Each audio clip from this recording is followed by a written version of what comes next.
Dianggap parasit keluarga. Bab 79.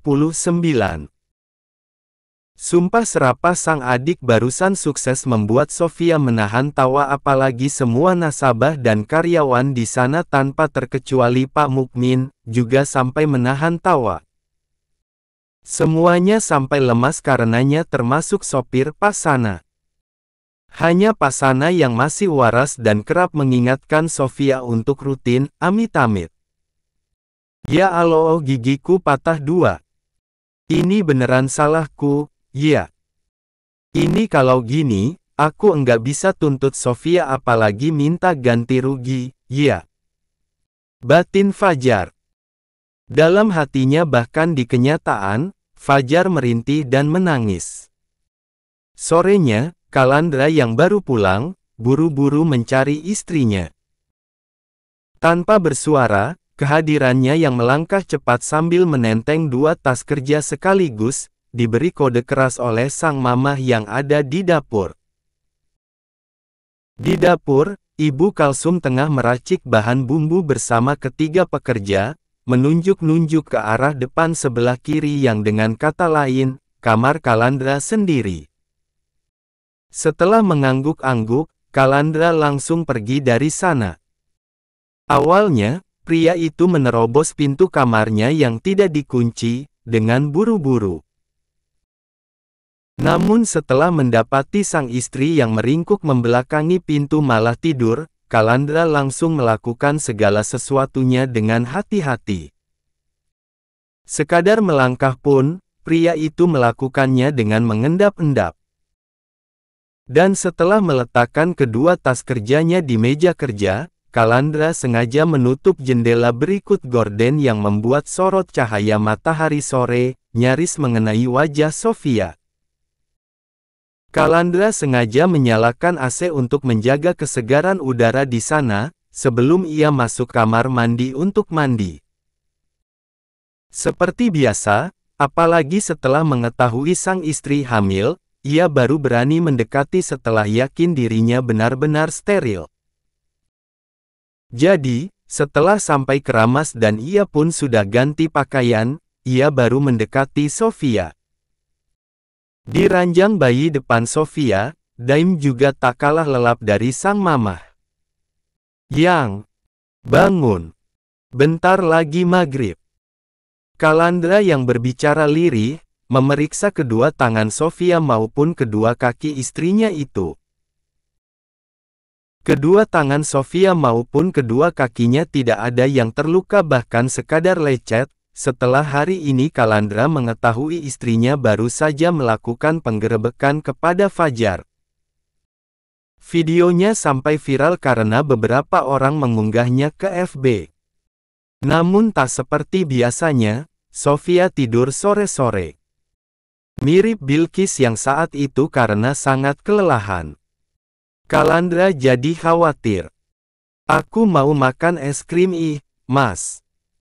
Itulah kalimat pertama yang Sofia ucapkan seiring ia yang berangsur duduk. Mas. Kok kamu natap akunya gitu? Aku beneran enggak kesurupan, Ini aku ketiduran setelah ngeloni Daim. Soalnya, rasanya capek banget juga. Badan enggreges gitu. Ini kayaknya, aku sudah mulai rasain sensasi hamil. Kali ini, Sofia memang mengomel. Tapi tentu saja tidak separah dari ketika Sofia mengomel kepada orang yang membuat wanita itu sepaneng, dan terakhir itu korbannya ya si Fajar. Omong-omong si Fajar, Sofia langsung ngakak. Kalandra yang seolah tahu alasan sang istri tertawa, langsung membekap mulut istrinya menggunakan jemari tangan kanannya. Amit-amit, Yang. Iya, Mas. Tapi ya gitu. Sudah, jangan dibahas. Sekarang jangan diingat-ingat saja. Yang penting sudah puas, kan? Viral itu videonya. Belum, Mas. Belum beres sebelum Widi dapat ganti rugi. Tapi kayaknya, korban-korbannya juga bakalan bermunculan, dan mereka akhirnya sadar kalau selama ini, Fajar hanya gigelo. Ucapan Kalandra barusan tetap membuat Sofia tertawa walau pria itu masih membekap mulut istrinya menggunakan jemari tangan kanan. Sedangkan tangan kiri Kalandra, sibuk mengelus perut Sofia di tengah mulutnya yang tak henti berkata, "Amit-amit jabang bayi. Mas ini aku udah mandi, belum?" Tanya Sofia setelah wanita itu berhenti tertawa. Meski setiap Sofia teringat pada nasib Kalandra, wanita itu juga akan kembali tertawa. "Ya enggak tahu, kan aku baru pulang. Aku godokin air buat kamu mandi lagi, mau?" balas Kalandra. "Tapi aku masih wangi, Mas," yakin Sofia sambil mengendus aroma tubuhnya sendiri. Kalandra langsung menahan tawanya, menertawakan Sofia. "Mau mandi lagi enggak?" "Ya sudah, Mas. Aku mau mandi lagi saja," balas Sofia yang kemudian merapikan rambutnya dan menguncirnya. "Apa mau aku panggilin tukang urut? Badan kamu enggreges meriang gitu, kan?" tawar Kalandra yang padahal baru akan meninggalkan Sofia. Sofia langsung menggeleng. "Enggak, Mas. Enggak perlu. Nanti kalau memang kerasa banget, baru deh aku panggil tukang urut." "Ya sudah. Nanti biar aku saja yang jadi tukang urut buat kamu," ucap Kalandra di sela kesibukannya menahan tawa.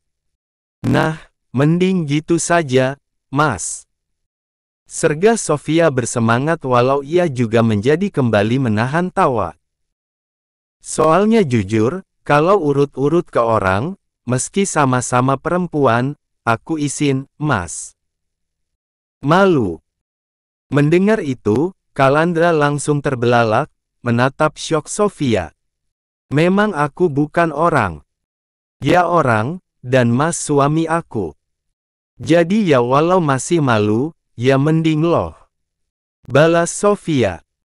Kalandra yang kembali menahan tawanya kemudian berkata, "Oh iya. Aku belum peluk kamu. Pantes rasanya masih berat banget. Kamu tahu, kan, kalau luka paling menyakitkan itu rindu." Walau tersipu, Sofia tetap sibuk menahan tawa.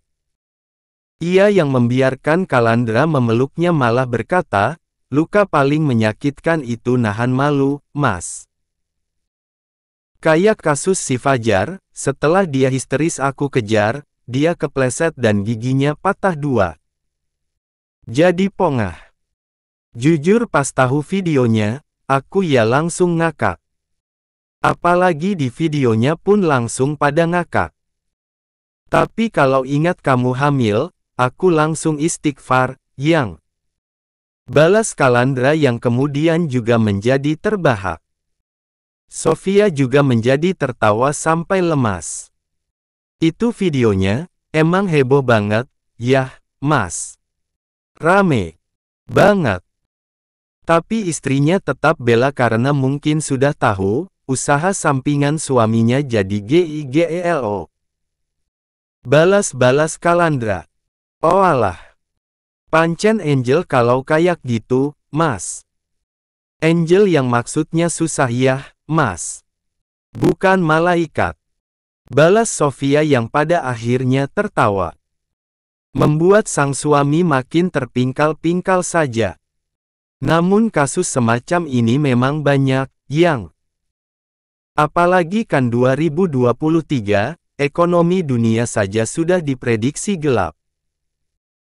Manusia-manusia gelap macam Fajar, otomatis menghalalkan segala cara buat bisa bertahan.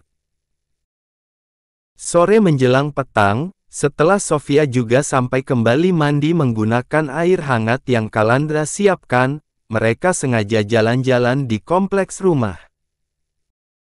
Tak sampai menggunakan kendaraan, benar-benar jalan kaki tanpa membawa Daim yang memang masih tidur. Bocah itu dijaga oleh Ibu Kalsum. Satu hal yang tidak akan pernah Sofia lupa dari tanggapan mamah mertuanya itu. Karena setelah mengetahui apa yang terjadi pada Fajar, Ibu Kalsum berdalih bangga kepada Sofia. "Yuk lihat renovasinya sudah sampai mana," ajak Kalandra yang memang sampai menggandeng Sofia. Saking akurnya hubungan Sofia dan Kalandra, tetangga yang melihat, termasuk itu bidan yang mengurus kehamilan Sofia, sampai memuji.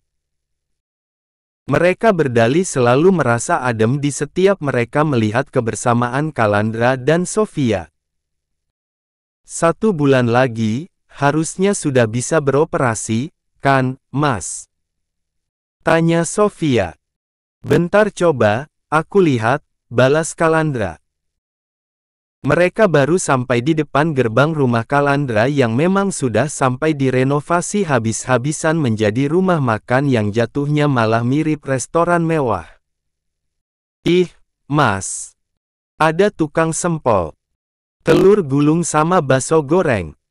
Aku mau," rengek Sofia tiba-tiba. Di seberang mereka, abang-abang tukang sempol dan aneka gorengan, memang tengah jadi rebutan anak-anak yang mau berangkat ngaji.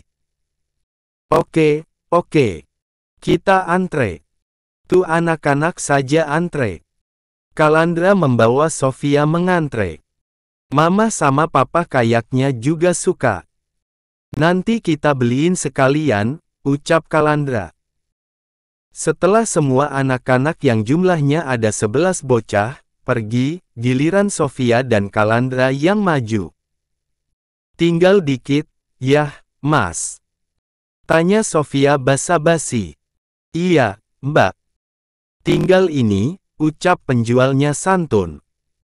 Suara lembut dari pria muda bertubuh gempal di hadapannya, membuat Sofia terusik. Sofia menatap saksama wajah di hadapannya, dan, "Dika, sekarang kamu jualan keliling," sergah Sofia.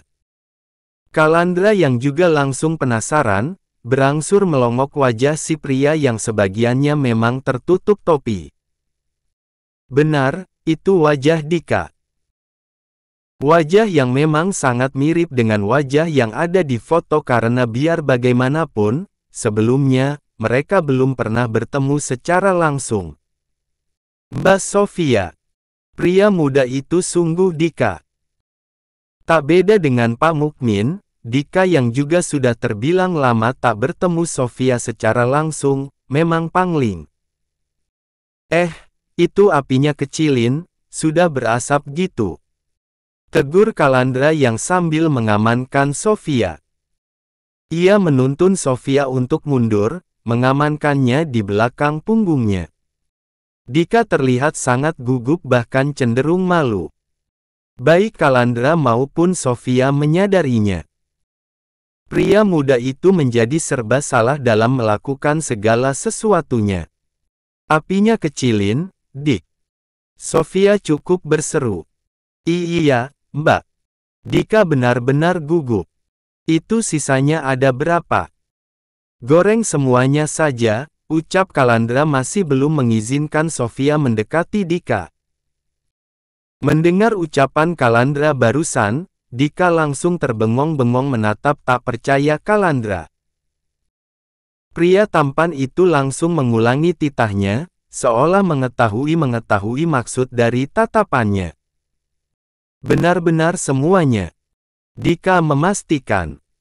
Kalandra segera mengangguk tanpa sedikit pun keraguan. "Ini masih ada 30-an, lanjut Dika." "Ya enggak apa-apa," balas Kalandra. "Sudah goreng semuanya saja. Ini dari dulu, kamu kayak gitu, jualan kenapa? Lagian kamu kan dikuliahin mahal-mahal, masa iya, enggak ada inovasi buat bikin usaha dari dulu?" Sergah Sofia mulai mengomel. Dika meringis ketakutan. Sofia dan Kalandra dapati, mantan adik ipar Sofia itu sampai gemetaran. "Itu kamu ambil dari orang, apa buat sendiri?" Tanya Kalandra yang kemudian membimbing Sofia untuk duduk di pinggir trotoar.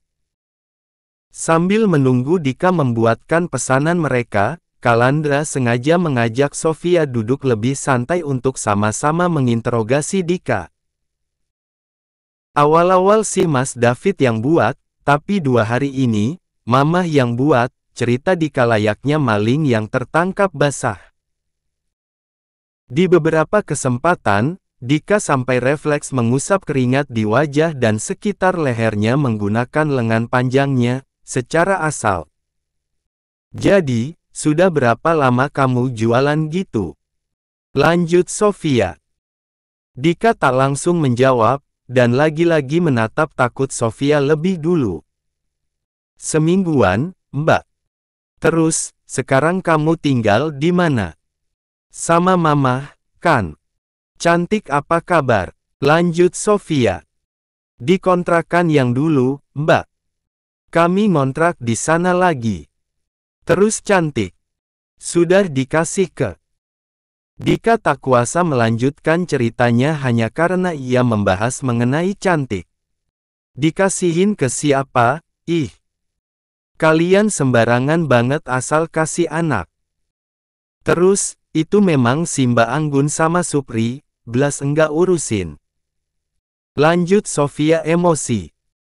Di sebelah Sofia, Kalandra menghela napas pelan, kemudian merangkul sang istri, menenangkannya. Dika pun menjelaskan mengenai Cantik yang ternyata mengalami gizi buruk. Cantik dibawa oleh petugas khusus untuk menjalani penanganan secara intensif. Sementara Anggun dan Supri masih dicari-cari oleh polisi karena telah menelantarkan Cantik, selain keduanya yang memaksa anak-anaknya menjadi pengemis. Amit-amit, batin Kalandra sambil mengusap-usap perut istrinya.